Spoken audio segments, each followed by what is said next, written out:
Star Wars The Rise of Skywalker is now just days away from its official release by Disney, Lucasfilm, J.J. Abrams, and even creator George Lucas. That is all set and ready to end the Skywalker saga and the sequel trilogy itself.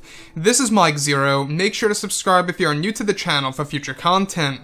Now, today is a very important day because December 16th, today is the official premiere of The Rise of Skywalker over in Los Angeles. Every single actor and/or actress that were involved with this movie is going to be at the premiere, including Harrison Ford. So keep an eye open for Harrison. He's going to be at the premiere over at the premiere for The Rise of Skywalker by Disney and Lucasfilm. Now, the one thing about this film is that we do know that a lot of changes and adjustments were made for Episode 9, as you all know, throughout the months of August, September, and October, for Disney and Lucasfilm to create their own version of the movie and to focus less on the fans and to focus more on common moviegoers and to the general audience, which, like I've always said before in the past, is a terrible idea by Disney and Lucasfilm. And that's probably one of the big failures by Disney, is the fact that they're trying to make this movie cater to the general audience in order to make it perform better at the box office. So, with that being said, to actually explain that through many of the changes and adjustments to the film for its second and third acts, many changes and adjustments were made in order for Disney and Kathleen Kennedy to develop a different tone for the film. It said that this change of tone was to make the film cater to a general audience and to common moviegoers, and to focus less and be unburdened by Star Wars fans. It said that over 60% of the George Lucas scenes for Episode 9 have been deleted from the film to focus more on real-world issues that will be told to fans and to push identity politics in their Star Wars story. It said that many of George's scenes were deleted to focus on the new characters of Rose, Zori Bliss, and Jannah, where additionally it said that the Force ghosts of both Yoda and Kenobi were also deleted from the film's third act and reduced down to only as Force ghost voices, so that Kennedy could focus on Rey and not let any limelight be taken away from the character. It's explained that some of John Williams' themes for the Skywalkers were also deleted during the reshoots of the film during the months of August, September, and October, and that Palpatine even had a segment in the movie in which he used a lightsaber against Rey and Ben Solo. One of the more crucial scenes that were also deleted involved the appearance of Darth Vader's Sith spirit that was labeled as a hybrid Force ghost, with the return of James Earl Jones, voicing the character talking to Kylo Ren. This sequence was also cut from the film, and that now the only involvement that James Earl Jones has in the movie is in the very beginning of the film, only as a couple of lines of dialogue in a unique way by Disney. Lastly, it's noted that all of the flash fight sequences were deleted, and that over half of Luke and Palpatine's scenes were also cut from the movie. So let's go over a couple of parts about this, and as to why that just sounds like a disaster. It just sounds like a train wreck to me about all the changes that they actually made for, of course, The Rise of Skywalker during those months. Now, the thing about Episode 9 here is that we do know that this movie is a very important film for both Disney and Lucasfilm, without a doubt. This movie really will determine, the future of the franchise and where things will really stand, everything related to the new Star Wars films that they are preparing, as well as, live-action TV series, such as, the Obi-Wan Kenobi TV series, The Mandalorian, you name it, and how that's all going to be handled. Now, the one big failure by Disney and Lucasfilm here throughout the changes for The Rise of Skywalker has all to do with the fact that they deleted tons of scenes in order to focus more on identity politics and to push their own agenda, and that over 60% of George Lucas's scenes for the movie were deleted to focus on the newer characters like Rose, Zori Bliss, and Jannah. Let me pause here for a second here. Do a lot of fans out there really care about the characters of Rose, Zori Bliss and Jannah, to the point where we need to delete many of George's scenes to focus more on those characters? I just don't understand that. I really don't, because if you look at the original trilogy, what's so special about it is how simple it really was. The simplicity of the original trilogy was great, because we do know that, they didn't have all that many characters. It was really 4 core characters. That was it. As far as the heroes go, right?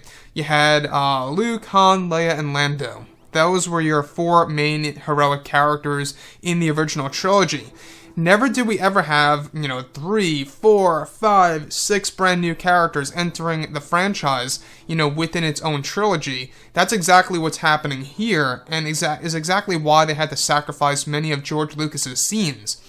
Now, the other thing that also bothers me, that also sounds like Disney and Lucasfilm have no idea what they're doing, is that, believe it or not, James Earl Jones had quite a number of scenes in this movie as a hybrid Force ghost of Darth Vader, where he had tons of lines of dialogue in the movie communicating with Kylo Ren. These were all deleted by Disney and Lucasfilm because of the reshoots and the changes that they wanted to make for this movie, and to focus less on the Star Wars fans and to focus more on the general audience. It's one of the main reasons as to why the marketing of this movie has been an epic failure, and why we saw a little act of desperation with the most recent trailer, where you do see Kylo Ren entering the Sith Sanctuary and communicating with Palpatine eventually, or at least meeting Palpatine, I should say. That trailer to me, though it was good, it was edited very well, it was very desperate by Disney and Lucasfilm. There's no doubt about that. I mean, there's no denying it. That was an act of desperation. On top of that, of J.J. Abrams literally confirming that Ahsoka Tano is in this movie in some way, shape, or form, is another act of desperation for J.J. Abrams telling the fans, to go ahead and see his movie even if you do have doubts. So, on top of all of this, like I say, all these different changes also reveal to us about all of, the facts here that Disney and Lucasfilm have no idea what they're doing. The fact that there was going to be a Palpatine lightsaber duel, how they took that away and reduced it only down to the point where Palpatine has a brief Force lightning duel against Rey and Ben Solo, and that's it before he dies. And over half of Luke and Palpatine scenes deleted from the movie to focus on those characters like Zori, Rose, and Jannah is beyond me. It really is beyond me, because this is the final Skywalker Saga movie. You think that you would want to focus more on the Skywalkers or just the legacy characters in general, right? When we talk about legacy characters, we're talking about Han, Leia, Luke, Lando, Chewbacca, Palpatine. The list goes on and on, right? So, Episode 9 here, it does have a lot going for itself. There's a lot of fans out there that are confused about this movie, whether or not, it's best for them to go ahead and see it, or, how they're going to feel once they go ahead and see this movie, or how it's going to compare to The Last Jedi, I think, is going to be a very interesting experience and a very intriguing comparison to see whether or not this film will be worse than The Last Jedi or not.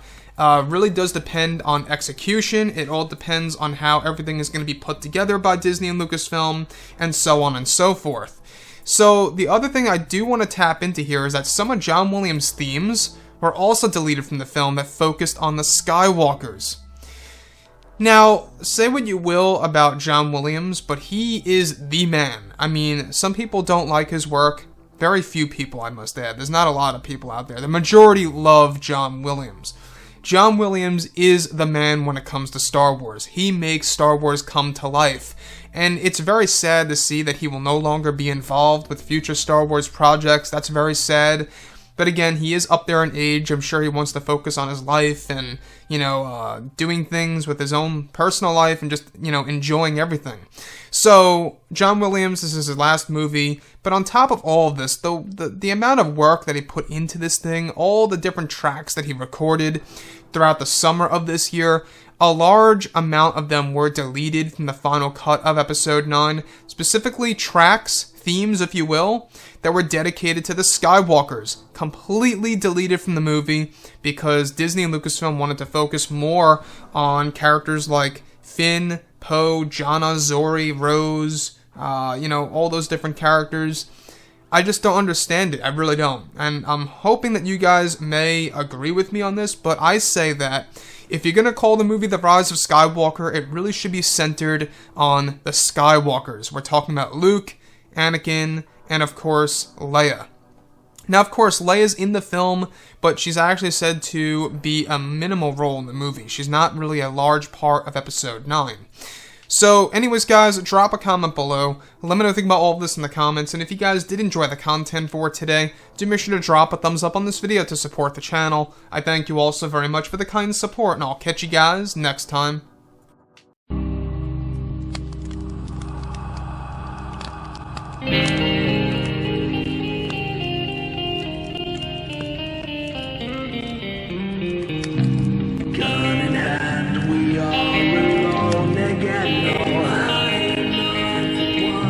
From night to moon.